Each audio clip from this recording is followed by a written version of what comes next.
Hello, ladies and gentlemen, back to children and adults team LA like. Welcome back to Kid Dracula for the Game Boy. And, well, we're getting closer to Galamoth, whatever his name is. I can never pronounce his name.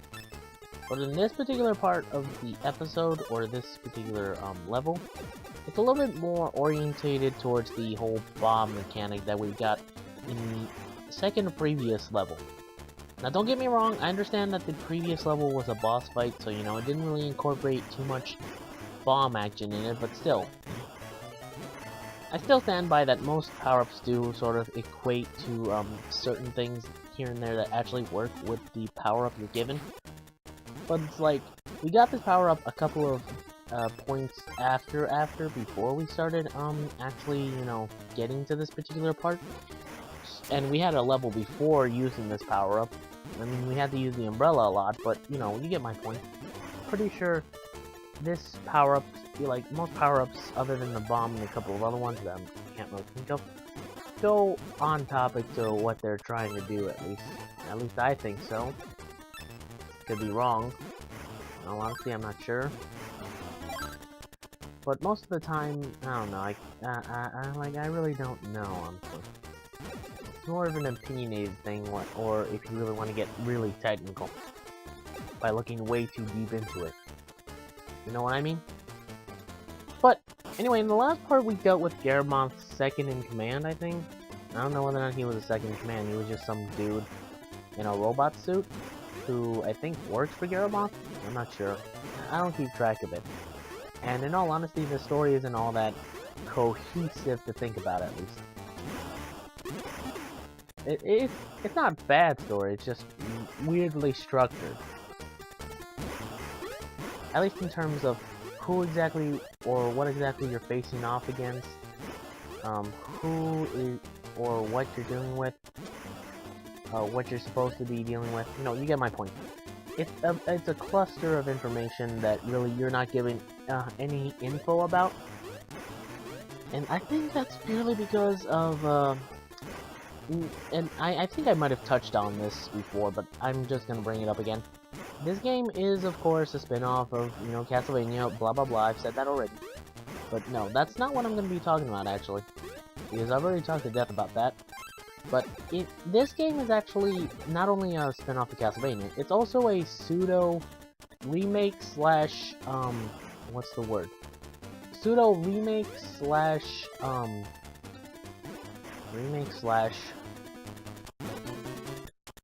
it's a pseudo-remake slash, sequel to another game that was on the Famicom called Kid Dracula Monster thing. I've said that before, I think. Whatever its full title was, it was on the Famicom, so it was only released in Japan.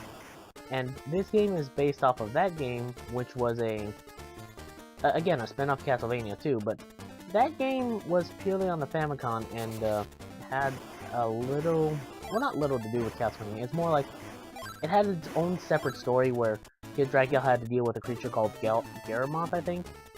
And this game talks about Galamoth as if you know him already. So it really doesn't explain why that's the case.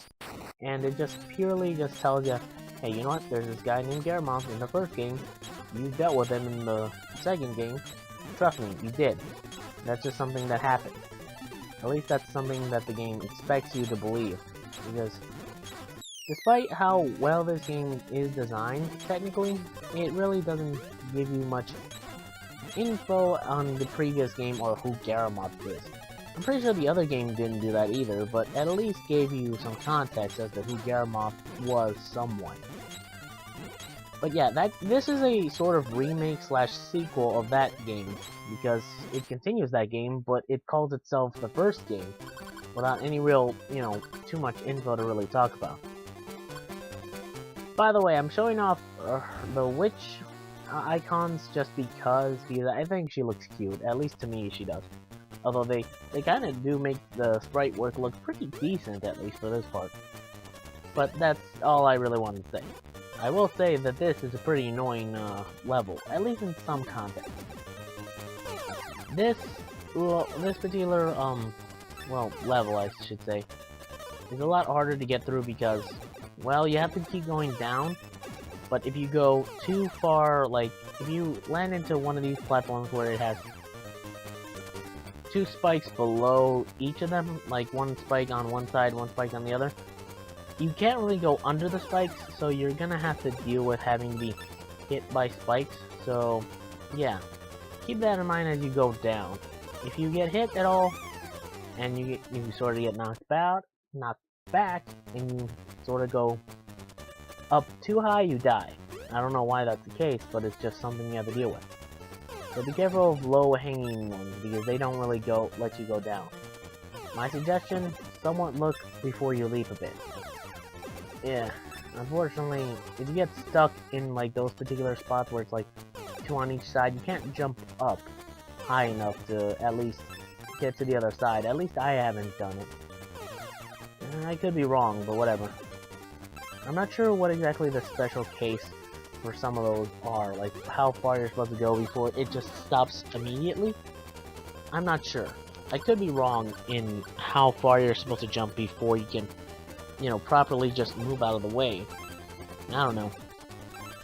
All I do know is that the bomb is a pretty powerful projectile, because it does take down these robots, which don't really go down as fast as you would think. Oh, this part. This part is a little bit easier, but a lot more difficult in terms of... Oh, look at that. That's pretty cute. At the bottom of the screen, whenever you hold still for a bit, and you have that Kid Dracula icon, which smiles anytime you power up, of course. But also, if you, what do you call it? Stay still for a little while, he starts smiling, and, no, he starts falling asleep, and he starts going, and it's pretty cute, honestly, I'll admit that. Anyway, this particular level just has these rising platforms, well, not platform, column things, that'll make you rise up into the air, very fast. You can slow down your descent by going down a bit, but, not really much in terms of, like, slowing down completely or going up too much. There's a lot of going up you need to do. My suggestion, if you haven't gotten 4 hearts at this point, if you have 4 hearts at this point and haven't gotten the 5th heart, because you might have missed the other one, like, you know, the other levels amount of heart things, you know, the heart casings that give you an extra hit. My suggestion, always go to the right a bit, for this particular level, because there's a secret container thing where you can get another heart. Although unfortunately, since I have 5, I can't get another one, but I think it does refill your health. Here we go. Right there, see? So, keep that in mind as you go through the level. You can get an extra heart or health if you, depending on how many hearts you have at the time. So there's that. Now this one. Always stay in the middle of this one, because this one goes up and up, but make sure to move to the right at the last moment, because, yeah, I'm pretty sure you could guess that they were gonna do that to you, because that's way too predictable, and a little bit of a dick move. Anyway, these things are a little bit more annoying to deal with. These things can't be killed, so you really can't do anything about them, but most of them will either drop before you get near them, or drop after you. So keep that in mind as things happen, because this game will try and trick you and try to kill you. I think these screw or drill things only do 1 point of damage, but it's still pretty damaging in terms of just being annoying. Oh yeah, these things. I hate this thing. I hate these crab things. Crab people. No, they're not crabs, nor are they people. Well, actually, they look like crabs, but they're not based on people. They're just fire shooter things, which are annoying to deal with. Well, at least you can get through most of them pretty easily if you're good enough with your aiming, that is. And unfortunately, I'm not good at aiming, so you know, there's that fact. So keep that in mind as I kind of die and just move along stupidly in this level. It's like, the bomb attack will hit any enemies at once and kill them, but it's only it's sort of like a singular projectile, goes in a straight line, of course, but also that the fact that like, what do you call it, your power-ups depend on how far, are a little bit, like, what do you call it, limited. in which they're screen-based limited. By the way, the platforms sort of go down, and so, you know, I just kind of ruined myself there. So basically, you know how the homing attack can be used multiple times in one instance? You know, like multiple bullets can be put on screen, and you can travel along with them, and you know, most of the bullets will stay on screen. If they are traveling towards something, you can put more and more bullets on screen. The bomb power-up, I don't think does that, because it takes a while to throw and a little while to actually get back. So you're kind of on a time crunch to at least fire one bullet at a time, or bomb. So make sure each hit counts, by the way. So, you know, be careful of that. Although, yeah, by the way, you might want to be careful of this place, because there's 2 platforms that fall out as soon as you do it, and another jump that's going to be a little bit annoying, as you're going to see in a second. And there you go.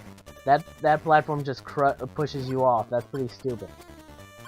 My suggestion here, at least in terms of, what do you call it? Platforming or movement options, keep going right and don't stop. I mean, literally, it's not really all that important. For this one, oh yeah, by the way, for the next part, I suggest using only the umbrella.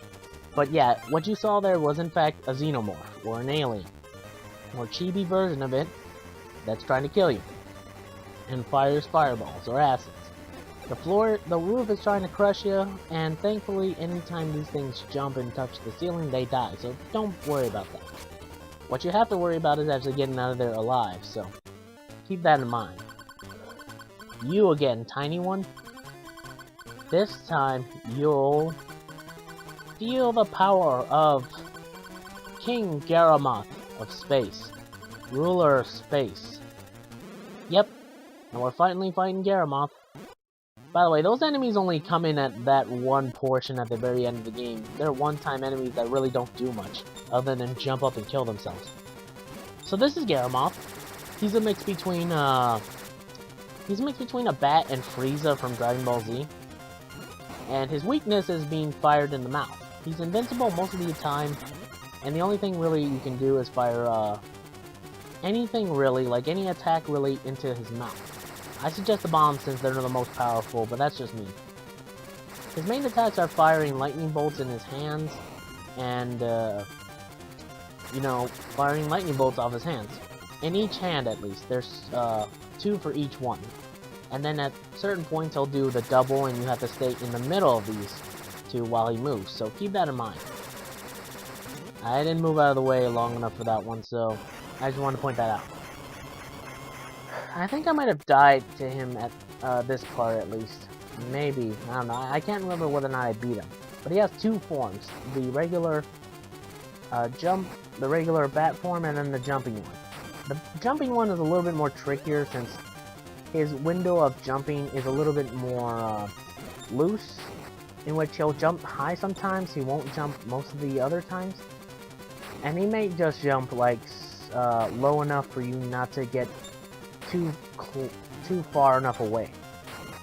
The point of his jumping here, right here, is...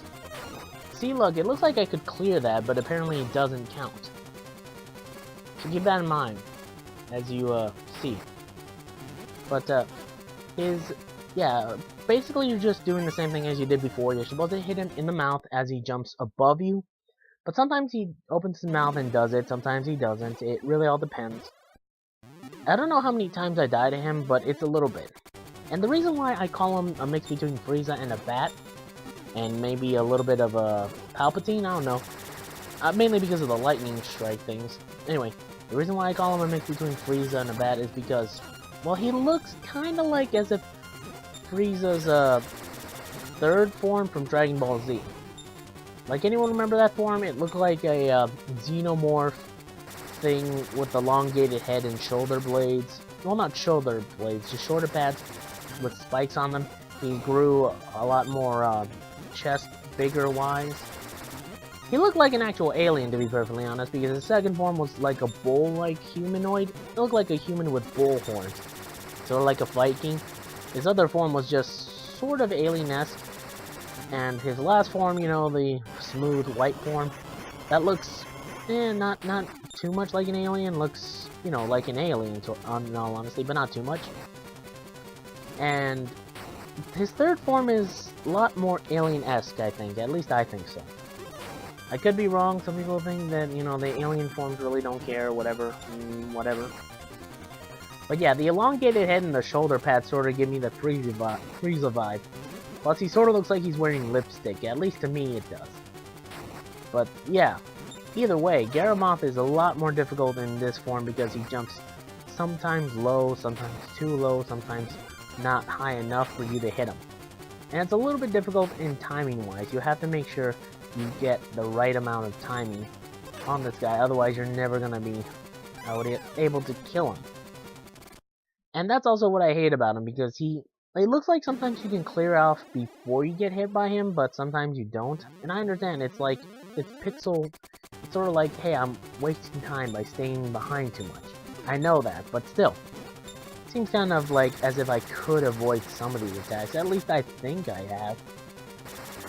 One thing you can do to speed up this process is actually firing 2 bullets of those right from under him when his mouth is open. It gives you enough time to do that, but sometimes I don't do it in this particular part, so keep that in mind. Also, just a reminder, this is all post-commentary, meaning I'm just commenting on it after everything's done. So, you know, I'm just keep that in mind, But this is also one of the bigger reasons why I wanted to get 1,000 lives off the bat. Like, I've gotten a lot of lives since the beginning part of this game. I got a lot of lives because I don't want to, like, have to start all the way from the very beginning again. And as you can see, I'm doing stupid stuff, mistakes, stupid little mistakes that really cost me a lot. And at least I think they do. But I think that this is the time when I do kill him, at least. At least I think so. I could be wrong. In all honesty, I just want to be right about something for once. Take that, you stupid. Come on. I know, I'm not playing anymore, but still, it was annoying to deal with this guy. It's like, he kept on jumping back and forth without ever really opening his mouth too much, and it kinda got annoying after a while. I will say this much about Galamoth. He's pretty unique for a boss in some degrees of terms. At least, he's invincible most of the time, but he won't, what do you call it? For Pete's sakes. He won't die easily. But, you know what? I'm pretty sure I'm going to be able to defeat him, at least in this part, I think. So, it should be good. Although, I'm pretty much cutting it very down to the wire here. Because it's like, I have 1 health left, and if he hits me right enough, I'm going to die. There we go. I don't know what happens to Galamoth after this, honestly, because... because in Castlevania Judgment Day... Oh wait, let me see. Kid Dracula has bravely conquered King Galamoth.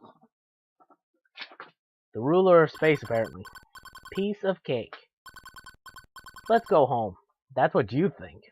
But Galamoth does technically return and tries to kill people in Castlevania Judgment, but he's only referenced. He's never really seen. But, whatever. No one really cares about him.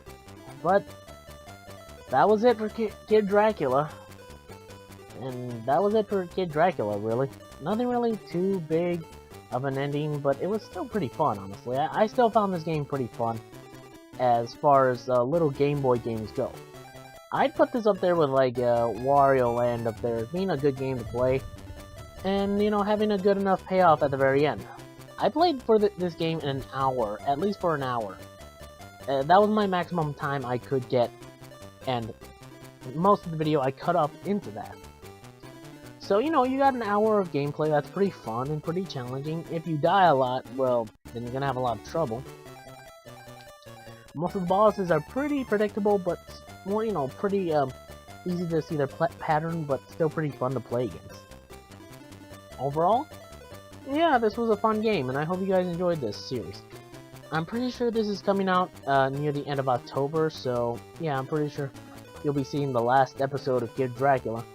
The next game series that I am playing, I'm going back to Kirby, and I'm playing Kirby's Dream Land 3. But, I'm not sure what I'm going to be doing after that. Because Kirby's Dream Land is just, what do you call it, the Dream Land series, I think I'll be done by then. But other than that, I'll see what I can do. But anyway, guys, I hope you enjoyed this video. If you did, leave a like, comment, and subscribe for more. If you did, I'll see y'all next time in the next video. Until then, sayonara, my bots. Let me read this last part of text. Master, I told you to be careful with your father's umbrella. Then why'd you give it to me to protect me from projectiles and stuff? At least I brought it back. Yeah, I agree with Dracula there. The worst is yet to come. I wonder what he could mean. Well, either way, the end. Question mark? No, this is definitely the end. Seriously, it's the end. So, go home. Or turn off the video.